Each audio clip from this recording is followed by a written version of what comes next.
Hello friends, good morning. আমার চ্যানেলে আপনাদের স্বাগত এবং একই রকমভাবে অনেক অনেক ভালোবাসা। তো চলুন আজকে উজ্জয়িনীর আরেকটু কিছু দেখে নেওয়া যাক। উজ্জয়িনীর অনেক মন্দির আপনাদের সাথে শেয়ার করেছি, তো আজকে শেয়ার করব কালভৈরব মন্দির, ধরিত্রী মাতার মন্দির, মঙ্গলনাথ মন্দির এবং সন্দীপনী আশ্রম।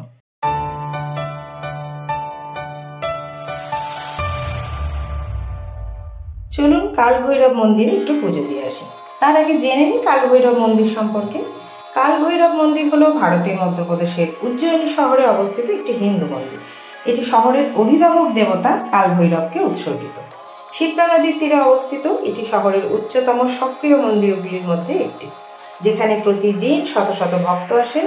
মন্দিরের দেবতাকে যে পুজো দেওয়া হয় সেই নৈবেদ্যগুলির মধ্যে প্রধান এবং অন্যতম নৈবেদ্য হচ্ছে মদ। নাম শুনেই বোঝা যায় মন্দিরটি কালভৈরবকে উৎসর্গিত। দেবতার মূর্তিটি কুমকুম বা সিঁদুর দিয়ে মোড়ানো একটি পাথরের আকৃতির মুখ। দেবতার রূপালী মাথাটি মারাঠা শৈলীর পাগড়ি দিয়ে সজ্জিত। অষ্টভৈরবের পূজা শৈব ঐতিহ্যের একটি অংশ এবং কালভৈরবকে তাদের প্রধান হিসাবে বিবেচনা করা হয়। কালভৈরবের পূজা ঐতিহ্যগতভাবে কাপালিক এবং অঘোর সম্প্রদায়ের মধ্যে জনপ্রিয় ছিল এবং উজ্জয়িনী ছিল এই সম্প্রদায়গুলির মধ্যে একটি বিশিষ্ট কেন্দ্র। আগেও বলেছি কালভৈরব হলেন উজ্জয়িনীর অভিভাবক দেবতা, তাকে শহরের সেনাপতি হিসাবেই বিবেচনা করা হয়। তো চলুন এরপর আমরা যাই পরের মন্দির, বাবা মঙ্গলনাথ মন্দিরে। মঙ্গলনাথ মন্দিরও মধ্যপ্রদেশের উজ্জয়িনী শিপ্রা নদীর তীরেই অবস্থিত, যাকে মোক্ষদায়িনী হিসাবেও বিশ্বাস করা হয় এবং প্রতিদিন শত শত ভক্ত এখানে আসেন। মঙ্গলনাথ মন্দির উজ্জয়িনী শহরের অন্যতম সক্রিয় মন্দির এবং মৎস্য পুরাণ অনুসারে এটি মঙ্গলের জন্মস্থান। মঙ্গলনাথ মন্দির উজ্জয়িনী গ্রহের স্পষ্ট দৃশ্যের জন্য বিখ্যাত। মঙ্গলনাথ মন্দিরটি মহাদেবের উদ্দেশ্যে নিবেদিত, কারণ পৌরাণিক কাহিনী অনুসারে বলা হয় যে কোনো অসুরের সাথে যুদ্ধ করার সময় মহাদেবের একটি ফোঁটা বা ঘাম এখানে পড়েছিল এবং এটি শিবলিঙ্গ হয়ে মন্দিরের জন্ম দেয়, যেখানে মঙ্গল গ্রহের জন্ম হয়েছিল। তাই উজ্জয়িনী শহরটি মহাদেবের শহর নামেও পরিচিত। বিশ্বাস করা হয় যে মন্দিরটিতে ভাট পূজার গুরুত্বও রয়েছে, কারণ মঙ্গল গ্রহ থেকে প্রতিফলিত রশ্মি এখানে পড়ে। কর্কট ক্রান্তিও এই স্থানের মধ্যে দিয়েই যায়। মঙ্গল সম্পর্কিত রাশিফলের দোষ সমাধানের জন্য ভাট পূজা উজ্জয়িনীর মঙ্গলনাথ মন্দিরে গুরুত্বপূর্ণ তাৎপর্য বহন করে। কিভাবে দোষ কাটানো হয় না, জ্যোতিষশাস্ত্রে মঙ্গল, যা মঙ্গল নামেও পরিচিত, তাকে শক্তি, সাহস এবং আগ্রাসনের গ্রহ হিসাবে বিবেচনা করা হয়। এটি একটি নিষ্ঠুর গ্রহ হিসাবে দেখা হয় এবং লাল রঙের সাথে যুক্ত। মঙ্গল হিন্দু ধর্মে একজন দেবতা এবং প্রায়শই তাকে ত্রিশূল এবং গদাধারী 4 বাহু বিশিষ্ট সুদর্শন যুবক হিসাবে চিত্রিত করা হয়েছে।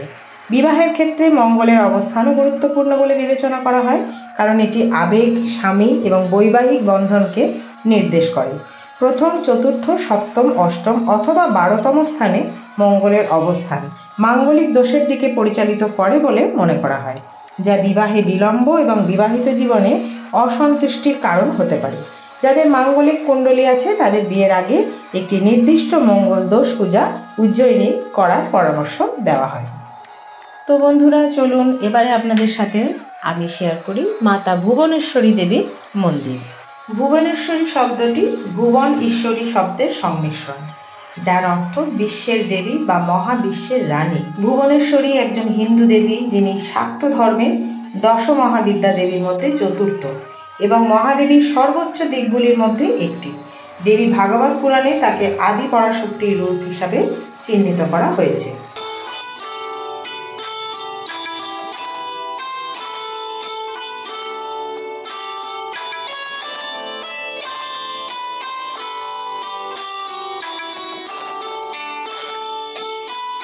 চলুন এবার আমরা পৌঁছে গেছি সন্দীপনী আশ্রমে। উজ্জয়িনী জংশন থেকে মাত্র 6 কিলোমিটার দূরে পবিত্র ক্ষিপ্রা নদীর তীরে অবস্থিত এই সন্দীপনী আশ্রম উজ্জয়িনীর অন্যতম গুরুত্বপূর্ণ আধ্যাত্মিক ও ঐতিহাসিক নিদর্শন। সমৃদ্ধ পৌরাণিক কাহিনী এবং কালজয়ী শিক্ষার পরিপূর্ণ এই প্রাচীন আশ্রমটি ঐশ্বরিক অনুপ্রেরণা এবং ভারতের অবিশ্বাস্য আধ্যাত্মিক ঐতিহ্যের সাথে গভীর সংযোগের জন্য দর্শনার্থীদের আকর্ষণ করে চলেছে। সন্দীপনী আশ্রম ভগবান শ্রীকৃষ্ণ, বলরাম এবং সুদামার শ্রদ্ধেয় গুরু মহর্ষি সন্দীপনীর সাথে তার যোগাযোগের জন্য বিখ্যাত। বিশ্বাস করা হয় যে ভগবান শ্রীকৃষ্ণ তার ভাই এবং তার প্রিয় বন্ধু সুদামার সাথে এই পবিত্র স্থানে শিক্ষালাভ করেছিলেন। এখানে তারা জ্ঞানী ঋষি সন্দীপনের নির্দেশনায় প্রাচীন শাস্ত্রের জ্ঞান অর্জন করেছিলেন। জনশ্রুতি আছে যে মাত্র 64 দিনে ভগবান শ্রীকৃষ্ণ যুদ্ধ কৌশল থেকে শুরু করে সঙ্গীত এবং ব্রহ্মাণ্ডের রহস্য পর্যন্ত 64টি বিভিন্ন শিক্ষা দক্ষতা অর্জন করেছিলেন। এই স্থানে শ্রীকৃষ্ণ তার আজীবন বন্ধু সুদামার সাথে দেখা করেছিলেন, যা একটি বন্ধনকে আরও দৃঢ় করেছিল, যা পরবর্তীতে বন্ধুত্ব এবং ভক্তির হৃদয়গ্রাহী গল্পে পরিণত হয়েছিল। তো বন্ধুরা, আর বেশি বড় করব না, এভাবেই শেষ করলাম আমার ছোট্ট করে আজকে যে যে জায়গাগুলো দেখা হয়েছে তার কিছু কিছু অংশ। কেমন লাগলো জানাবেন। ভালো লাগলে সেই একই রকমভাবে লাইক দিয়ে সাবস্ক্রাইব করে এত ভালোবাসা দিয়ে আমার সাথে থাকবেন, আমার পাশে থাকবেন। সবাই ভালো থাকুন, সুস্থ থাকুন, আনন্দে থাকুন, ভালোবাসায় থাকুন। টাটা।